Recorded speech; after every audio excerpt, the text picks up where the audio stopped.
report, one from ourselves as a result of our visit, and I equally have a report from the IG on the status update report on the investigation, on ongoing investigation concerning the alleged abduction.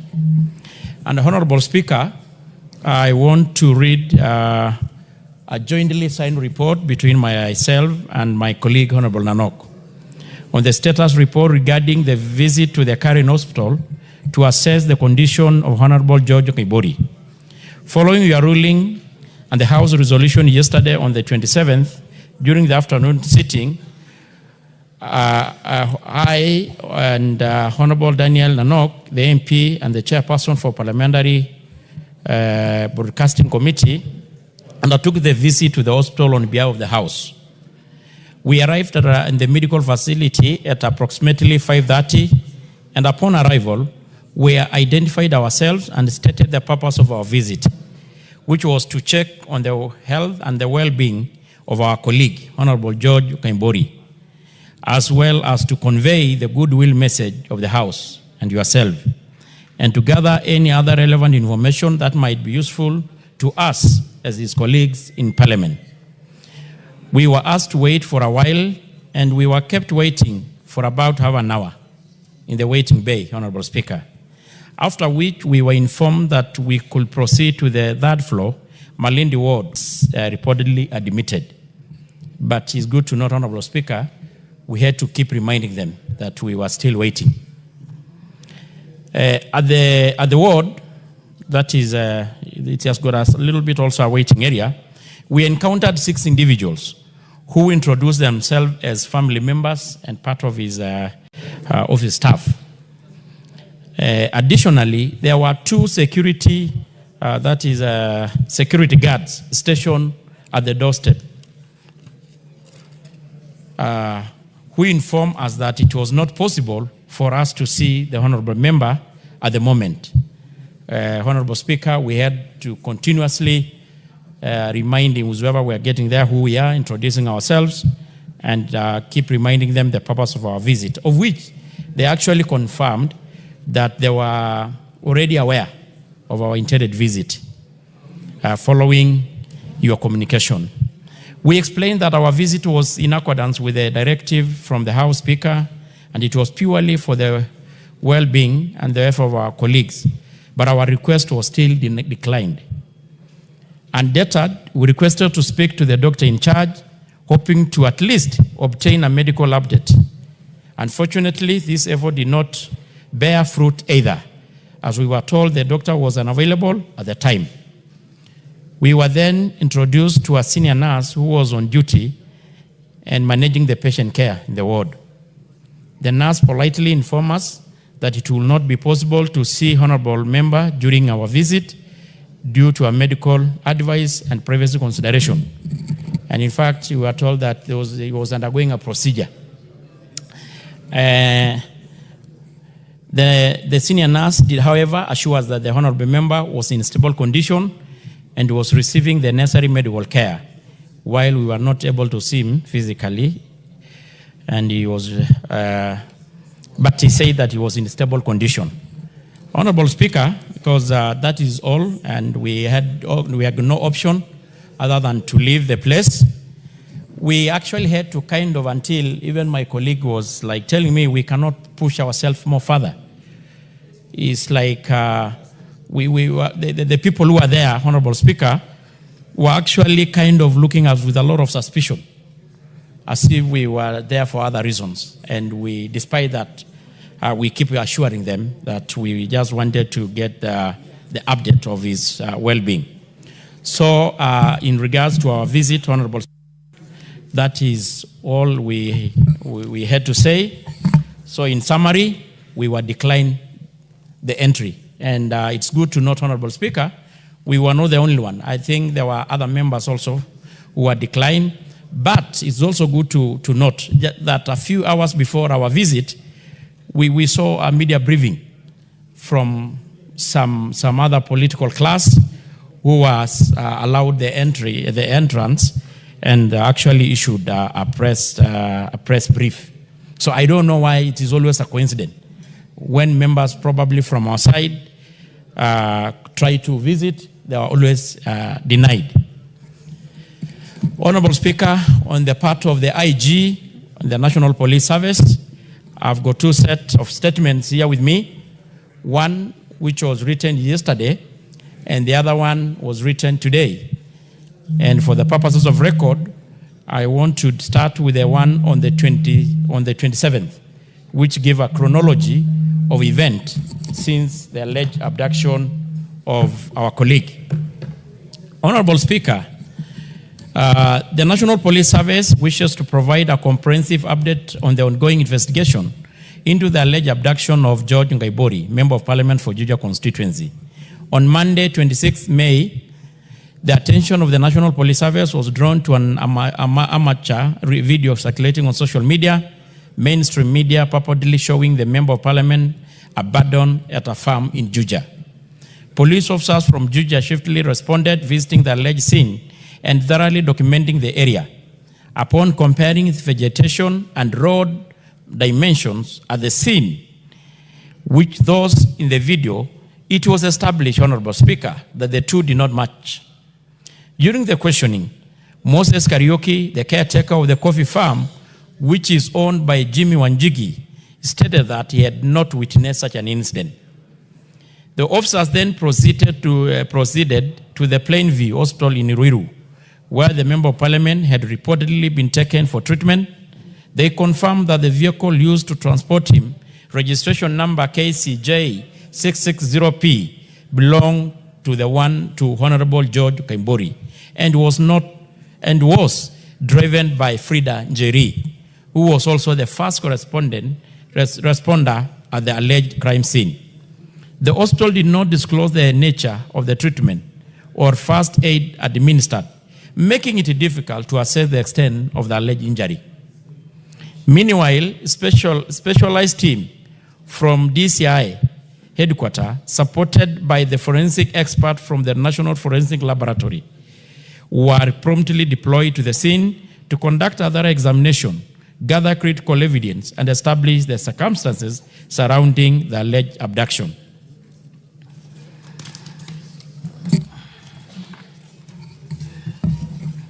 So far, Honorable Speaker, that is as per yesterday, the investigation team had interviewed and recorded statements from 5 individuals,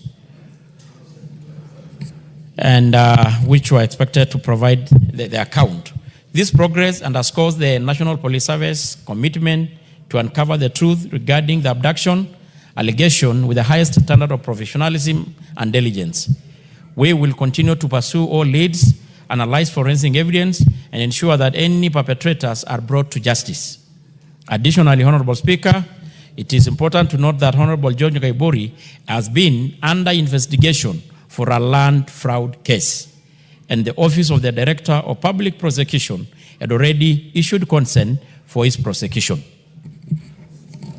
Additionally, it is important to note that Honorable George Koimburi has been under investigation, I think that one I'd already read. On Friday, 23rd May 2025, the MP, fully aware of the police intention to arrest him, evaded arrest by escaping on a motorbike with his private security and swiftly off his mobile and switched off his mobile phone. His car, occupied only by his driver, who was intercepted, and the driver was arrested but later released after recording a statement. The MP only resurfaced yesterday, coinciding with the abduction claim. In conclusion, we once again urge anyone with information regarding the incident depicted in the video to report to the nearest police station or conductors via a provided toll-free number 999-911-112 or the Fichua kwa DCI.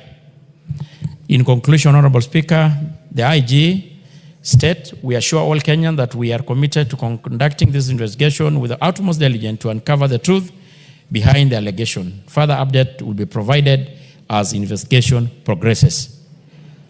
Lastly, Honorable Speaker, today at around 11 a.m., the IG issued again a presser to give the status update report, and the copy of the same here is with me, and I won't read it to the House. That is today on the 28th. Further to the press briefing issued yesterday, the National Police Service would like to inform the public of the progress made in the ongoing investigation into the alleged abduction of George Koimburi, Member of Parliament for Juja. 3 additional individuals, Peter Kiratu, Juja CDF Chairman, Cyrus Kieru Muhia, and Karanja Gatana, were arrested and provided statements which have offered crucial leads and further insight into the alleged abduction. Peter Kiratu, the Juja CDF chairman, stated that on the 25th May, that is this year, he attended a church service at a full gospel church, Mugudha, with the MP, as they were leaving a silver Subaru Forester registration KBP 096W, approached the main entrance, and the 2 heavily built men bundled the MP into the vehicle. He reported the incident at Mugudha police station.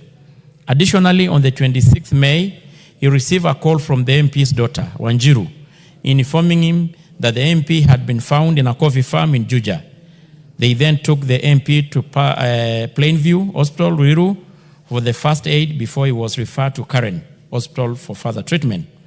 Cyrus Kiaru Muhia, an ally of the Honorable Koimburi, who runs a supermarket at Kahawa West area, stated that on the 25th May, he received a call from the Peter Kiratu, the CDF chair, requesting the use of his Subaru.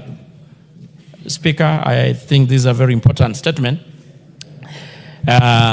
Requesting to use of his Subaru Forester registration number KDG 803B to transport the additional security personnel for the MP during an event at the Full Gospel Church. On the 25th, again, Honorable Speaker, Kraitu instructed him to go to his homestead in Mugudha, where he met a man named Gatana, driving Kraitu's vehicle registration number KBP 096W. That is the car I earlier said. Later, Kiratu called and instructed him to drive his Subaru Forester with 2 men toward the church. Upon arrival, the 2 men exited quickly, and he heard screams as the MP was forced into the vehicle. They drove toward Jacaranda Coffee Research via Kabogo Road, where the MP instructed them to stop near a waiting Honda CRV, registration number KBP 096W, belonging to Kiratu. Cyrus was left with the 2 men, who warned him not to disclose any information to the police. The police have managed to recover 2 vehicles, the Honda CRV registration number KBP 096, belonging to Peter Kiratu, and a Subaru Forester Silver in color, registration number KDG 803B, belonging to Cyrus Kiairu Muhia. Additionally, 1 suspect, Karanja Gatana, has been arrested. Gatana admitted to dropping the MP at a hotel where he had refreshments and spent the night with the 2 abductors on the 25th May 2025 following the alleged abduction. You want me to repeat that? Honorable Speaker, public demand. The police have managed to thank you, Honorable Speaker, well guided. Honorable Speaker, the police have managed to recover the 2 vehicles. I earlier said this, belonging to Cyrus Kiairu Muhia. Additionally, 1 suspect, Karanja Gatana, has been arrested. Gatana admitted to dropping the MP at a hotel where he had the refreshment and spent the night with the 2 abductors on the 25th May 2025 following the alleged abduction.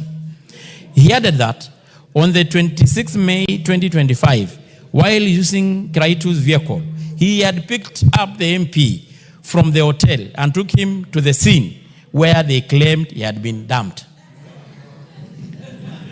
Before the MP exited the vehicle, he helped him tear his clothes to fake evidence of torture by the alleged abductors.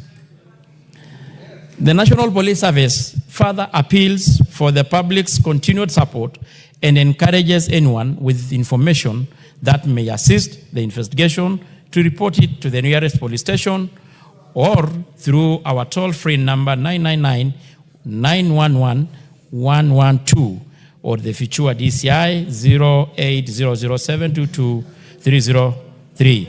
We assure the public of our steadfast commitment to resolving this case, and we will provide further update as the investigation progresses. The letter and the statement signed by Douglas Kanja Karonche, MGH, CBS, OGW, the Inspector General of the National Police Service, on the 28th, 2025. Honorable Speaker, I think I don't have actually much to add on this. That is the statement. It's not my own words. That is the words from the IG, the authority mandated by our Constitution and our laws to investigate such matters. And they are competent enough. And they have the requisite knowledge and experience. So, and I'd also given along with the statement our own findings as a House, on behalf of the House, in regards our visit, Honorable Speaker. I submit. Thank